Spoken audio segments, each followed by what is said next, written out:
अस्सलामुअलैकुम सामीन। 23 सफ़रुल मुज़फ़्फ़र है, 1 अक्टूबर है।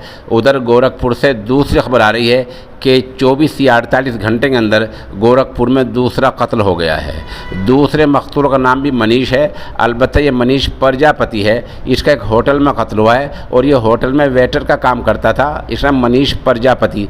दबंगों ने, शहज़ोरों ने पीट कर इसको मार दिया है, इसकी हत्या कर दी है। बताया जा रहा है कि पैसे को लेन देन के मामले को लेकर झगड़ा हुआ था और इस मामले में पुलिस ने डीएवी कॉलेज के तालिब इल्म, छात्र नेता, यूनियन लीडर रहे पंकज राय के भाई समेत 14 लोगों पर मामला दर्ज कर लिया है।